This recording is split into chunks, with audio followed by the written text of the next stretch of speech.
So ఈ రోజుల్లో అసలు ఇంగ్లీష్ రాకపోతే సక్సెస్ అవ్వడం కష్టమా, లేకపోతే నిజంగా ఇంగ్లీష్ మ్యాండేటరీయా అని అడిగితే చాలా వరకు అంటే కమ్యూనికేషన్ మనం ఏదైనా ప్రాపర్గా కమ్యూనికేషన్ అంటే మీనింగ్ ఏంటంటే ఇంగ్లీష్ మాట్లాడడానికి కమ్యూనికేషన్ అంటారు. ఇది ఒక రాంగ్ కాన్సెప్షన్ అండి.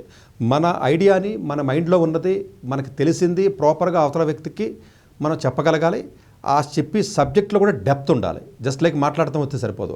అది చెప్పి కమ్యూనికేషన్ చేసే విధానంలో ఒకవేళ ఇంగ్లీష్ పూర్తిగా రాకపోయినా కూడా టాప్ లెవెల్ పొజిషన్స్కి ఏదైతే ఉన్నాయో అది జాబ్కి వేరే దానికి ఆటంకం అయితే కాదు. బట్ బేసిక్ ఇంగ్లీష్ కంపల్సరీగా కావాలి. ఎందుకంటే మనం వర్క్ చేసేది లేకపోతే మనం వర్క్ చేయబోయేది లేకపోతే కంపెనీస్లో కానీ డెఫినెట్గా ఉంటుంది కాబట్టి. కానీ ఈ టెక్నాలజీ రావడం వల్ల అడ్వాంటేజ్ అంటే ఒకప్పుడు మెయిల్ రాయాలన్నా ఒకప్పుడు ఏదైనా చేయాలన్నా కూడా పాపం రాయడానికి ఇబ్బంది పడి పాపం ఇంగ్లీష్ రాక చాలామంది ఇబ్బంది పడ్డారు. ఇప్పుడు అన్ని టూల్స్ వచ్చేసినాయి కాబట్టి ఇంగ్లీషు అనేది ఏదైతే ఉంటుందో మాట్లాడి పర్స్పెక్టివ్లో ఒకటే మాట్లాడడానికి మేబీ కొంత బేసిక్ ఇంగ్లీష్ అందరికీ వస్తుంది, ఆ మాత్రం సరిపోతుంది. పెద్ద అంత ఎమోషనల్గా అంత డీటెయిల్గా మనం చెప్పాల్సిన అవసరం అయితే లేదు. కానీ ప్రజెంటేషన్స్ రూపంలో వేరే రూపంలో టూల్స్ వస్తున్నాయి కాబట్టి ఆ రకంగా మనం చెప్పొచ్చు. కానీ బట్ రిటర్న్గా కమ్యూనికేట్ చేయడానికి ఇదివరకు చాలా ఇబ్బంది పడేవారు. ఇప్పుడు టూల్స్ వచ్చినాయి కాబట్టి మీ యొక్క ఐడియాని కరెక్ట్గా ఇచ్చినట్లయితే ప్రాపర్గా గ్రామర్లో ఇబ్బంది లేకుండా వచ్చి వెళ్తున్నాయి కాబట్టి రాను ఈ రిటర్న్ కమ్యూనికేషన్ నాలెడ్జ్ ఏదైతే ఉంటుందో దాని యొక్క ఇంపార్టెన్స్ రాను తగ్గిపోతుంది. కాబట్టి మీరు భయపడక్కర్లేదు ఇంగ్లీష్లో అటువంటి విద్యార్థులు. ఇది ప్లస్ పాయింట్. మీరు భయపడక్కర్లేదు.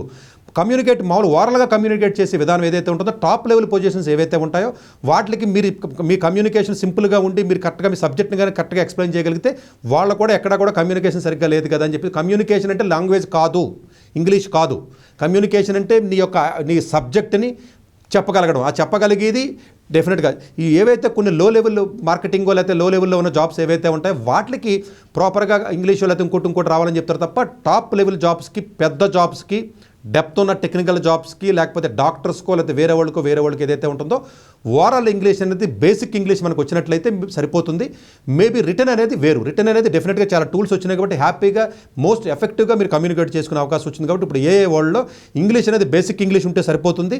జస్ట్ ప్రాపర్గా మీ నాలెడ్జ్ని సింపుల్ సెంటెన్స్లో మీరు కమ్యూనికేట్ చేయండి. రిటర్న్ ఇంగ్లీష్కి మీరు భయపడవలసిన అవసరమే లేదు. ఇది ఉంటే మంచిది, నేర్చుకోండి. రాకపోయినా భయపడొద్దని చెప్తున్నాను ఇక్కడ.